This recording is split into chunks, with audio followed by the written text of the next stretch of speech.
Hai sobat kata-katamu, semoga selalu sehat dan bahagia.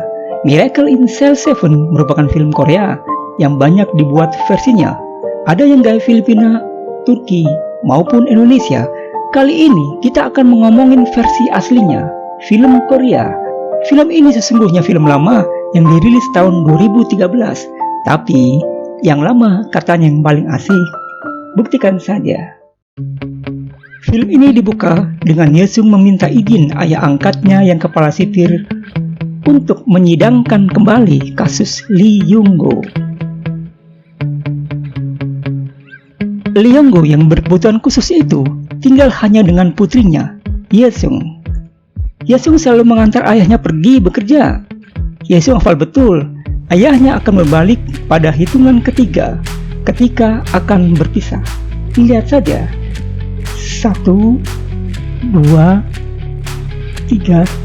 Lalu selebrasi perpisahan. Sialnya, Yong-go harus berpisah dengan putrinya gara-gara disalahpahami seorang ibu ketika berusaha menolong anak kecil yang jatuh dan kepalanya berdarah. Rekonstruksi dilakukan. Banyak awak media datang ke lokasi. Yong-go dikawal ketat oleh polisi untuk menerobos barisan orang.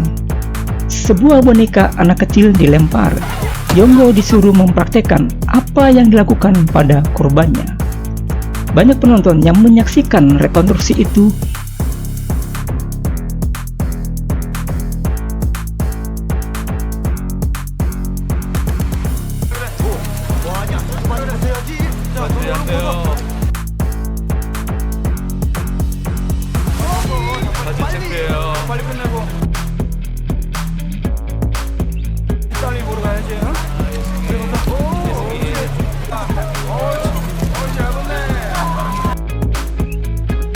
Yesung juga datang ke lokasi itu. Melihat ayahnya, dia memanggilnya. Dia mengambil ayahnya sambil menangis menerobos di antara orang-orang dewasa. Tapi dia ditahan oleh polisi. Yong-go berteriak ke Yesung bahwa dia akan cepat pulang. Polisi tidak peduli. Dia tetap membawa Yong-go meskipun Yesung menangis histeris. Di penjara, Yong-go ditempatkan di sel nomor 7 bersama Bong-sik, si pencopet, kakek Seo, si penipu, Man-bong, si pezina, Leader, si gangster. Orang-orang di sel itu sempat kesal ketika ditanya, jawabannya nggak karuan. Ya pokoknya jaga sembung emang dongo, nggak nyambung Yong-go. Yong-go dihajar habis-habisan ketika diketahui melakukan pelecehan dan pembunuhan terhadap bocil perempuan.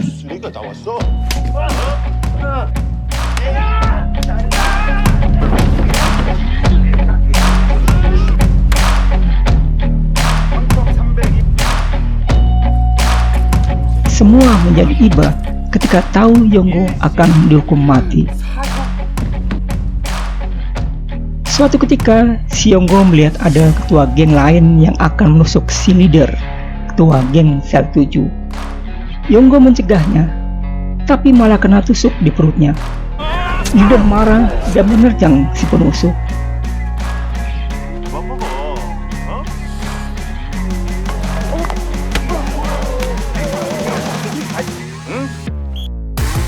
Karena dianggap telah menyelamatkan nyawanya, Leader memberi kesempatan Yong-go untuk mengajukan satu permintaan.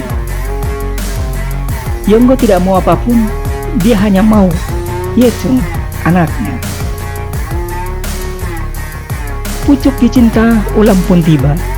Panti asuhan melakukan pentas di penjara. Yesung menjadi salah satu penampil anak. Yesung lalu diselundupkan. Bocil cewek itu ditempatkan dalam kardus, diangkat dengan troli. Pengantaran Yesung penuh kekhawatiran dan mendebarkan. Ya, apalagi kalau bukan takut ketahuan. Mana kardus tempat sembunyi Yesung tempat terjatuh. Wah, bikin deg-degan. Sampai di sel, kardus dibuka. Yesung marah kepada ayahnya karena pergi begitu saja dan dia tidak dapat menemukannya.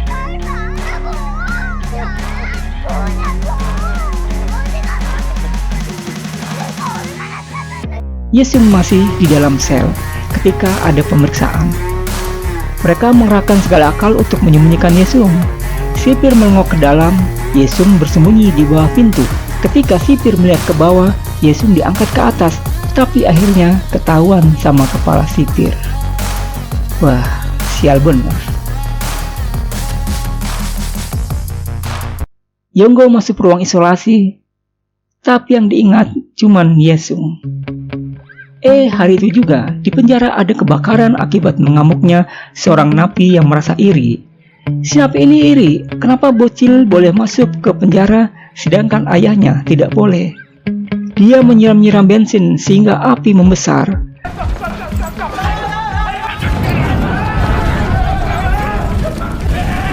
Para napi pun dievakuasi ke tempat aman.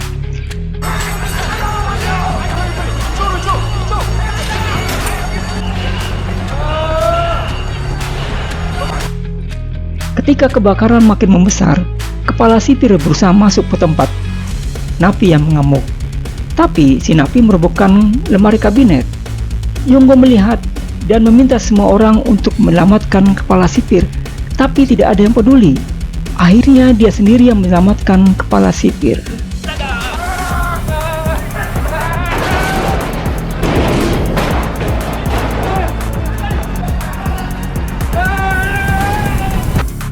Di ruang klinik, dokter bilang kepada kepala sipir bahwa dia diselamatkan Yonggo. Dokter sendiri tidak yakin bahwa Yonggo itu penjahat karena dia begitu baik. Kepala sipir bimbang. Yonggo bisa jadi tidak bersalah.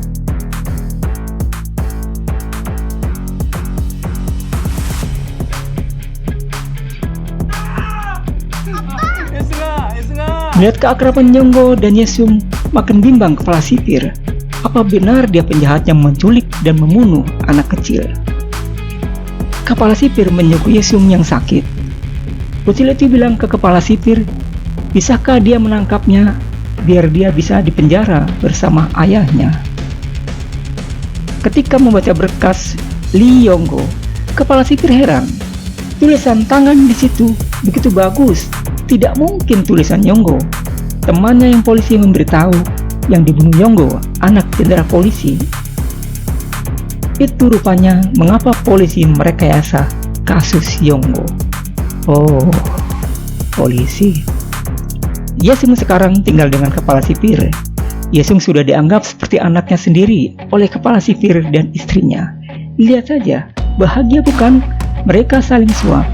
Selain itu, kepala sipir juga rajin menjemput Yesung sepulang sekolah. Kepala sipir sayang sekali pada Yesung. Yesung diperbolehkan masuk ke sel 7. Dia malah sampai mengajari membaca leader yang ternyata buta huruf. Ketika leader bisa mengeja kata, teman-temannya bersorak menyemangati. Teman-teman Yonggo yakin Yonggo tidak bersalah dalam kasus tewasnya anak jenderal polisi itu. Mereka mensimulasikan kenapa kalau jatuh kepala bocil itu bisa pecah. Kesimpulannya, karena tas Sailor Moon yang dibawanya mengganjal bahunya sehingga kepalanya terbentur ke lantai aspal. Yonggo menghafal jawaban yang sebaiknya ia katakan ketika ditanya dalam persidangan. Teman-teman mengajarinya Yonggo kapanpun dan dimanapun, karena mereka yakin Yonggo bisa memenangi persidangan. Sayangnya, pengacara publik yang dikirim pemerintah malah menyuruh Yonggo mengakui saja bahwa dia yang membunuh bocil itu.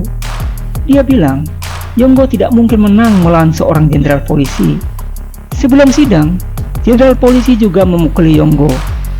Dia diminta mengakui membunuh dan melecehkan anaknya. Kalau tidak, Yesung akan mengalami nasib yang sama. Di persidangan, Yonggo mengakui semua apa yang dituduhkan. Hal ini membuat kepala sipir kesal dan marah. Kepada hakim, kepala sipir bilang, Yonggo telah mengalami tekanan psikologis, sementara si pengacara pura-pura menulis. Nih pengacaranya, tandain ya. Sidang memutuskan Yonggo dihukum mati. Yesung menangis.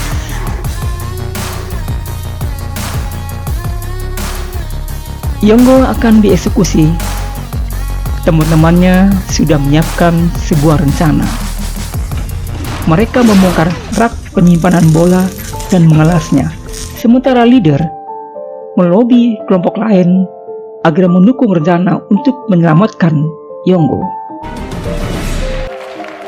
Pada malam pentas bakat dan seni, sekolah Yesung tampil di penjara. Mereka sudah merancang aksi dalam acara itu. Selesai anak-anak bernyanyi, mereka mendekati para napi dan meminta mereka untuk menuntunnya. Tentu saja, termasuk Yesung dan Yonggo. Mereka mengemas ini sebagai sebuah atraksi. Ternyata, di luar sudah ada balon udara. Yonggo dan Yesung segera menaikinya. Yesung senang bisa terbang bersama ayahnya. Para sipir yang berusaha mencegah dihalangi oleh para napi. Sayangnya, tali ikatan balon udara itu tersangkut kawat pengaman penjara.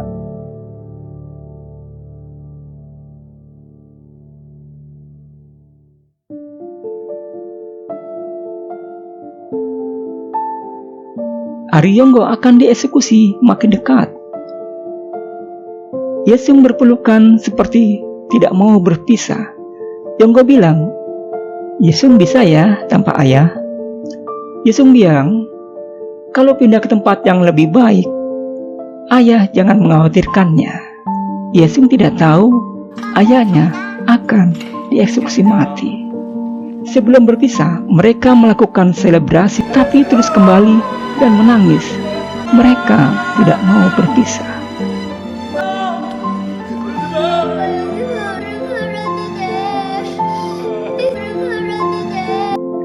Di persidangan, Yesung membuktikan bahwa polisi mengabaikan fakta-fakta lain bahwa anak jenderal polisi itu meninggal bukan karena dicekik, dan polisi telah mengancam dan memukuli Yonggo. Akhirnya Yonggo dinyatakan tidak bersalah.